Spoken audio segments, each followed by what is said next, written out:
جنگ د ایران او د امریکې د بمان چې دی هغه په پاکستان کې را پریوزي چې هر ورځ ګراني چې دا غرازي حکومت چې دا نور هر سره چې دی د ګران کل او پنانانه ورځ باندې ګران کل چې دا په تاسو اوس پر خپلونکو وخت کې دا شیزونه چې دی دا به ګران ملويږي دلته کې چې ریټونه کم ورکړي حکومت چې کم ریټونه ورکړي نو په هغه ریټونو چې دا موږ ته وسوم نه ملويږي زره سره ریټونه شر کوم خو تاسو راتم د خپل علاقو ریټونه وای چې تاسو په علاقه کې سر ریټ باندې چې دا شیزونه ملويږي دغه شانتي په ډیرو شیزونو کې چې دا بدی کې اضافه راوستله پکې کې د دې سره چې اضافه رااله دغه شانتي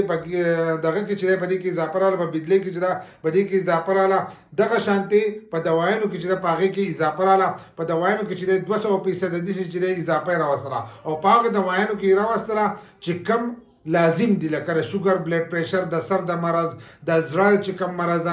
مریضان دي داغه په دوايانو کې چې د پوره اضافه چې د راوستله خو د ګیس ریټونه چې دی هغه ورکړي دي د پیو ریټ چې دی هغه ورکړي دي چې په دې ریټ په تاسو ته ملويږي نو چې دغه ریټونه تاسو ته ملوي کنه ملويږي دغه شانتي د بدلی پر ریټ کې چې د پاغي کې اضافه چې دا هغه خو سه اصول مخکمه راوستوره او وسه دوباره چې دی په یو روپۍ لپاسه چې دی نور سی واقع څه پیسې په لپاسه دي نو نور چې دا هغه اضافه پاغي کې عمر وري دغه شانتي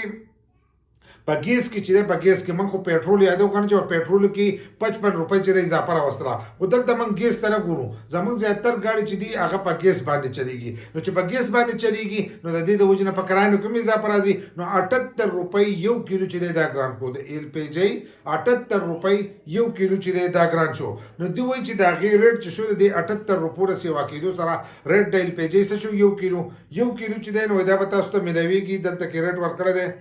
یو کیلو چې دا به تاسو ته په 304 روپۍ چې دا به تاسو ته ملويږي دلته کې ورکړه 304 روپۍ خو که تاسو وګورئ زموږ په علاقه کې چې ملويږي نو په 370 روپۍ کیلو ملويږي د ال پی جی کوم چې اوریجنل دا او لوکل چې دا په 450 روپۍ ملويږي کوم چې ایرانی ګیس ته هغه په 450 روپۍ ملويږي تاسو راته د خپل علاقې ریټ چې دا لازم وای د قشنته د پیو پر ریټ کې چې پاغه کې اضافه راغلی دا پي چې دی هغه تاسو ته په 240 روپۍ کیلو ملويږي د حکومت د طرفه د دې مخکې چې دا 220 روپۍ وو نو اوس چې دا په 240 ملويږي نو دا یوازې پې نه شو د دې سره هر سره چې دی د پې سره کم شیزونه د اګران شو ماستر د دې سره ګران شو دغه شان د چی پیاله چې دا خبره دې سره ورخصي هر قسمه شی چې دی هغه د دې سره ګران شو خو دلته موږ ته په سو باندې ملويږي وس چې موږ ته ملويږي موږ ته کیلو چې دی هغه په 250 روپۍ کیلو ملويږي لکه د حکومت ریټ یو دی او دلته کې بهر چې دی هغه جدا ریټ چې دی دا چلیږي نو دغه شانتي د ال پی جی ریټ چې دی د حکومت د طرفه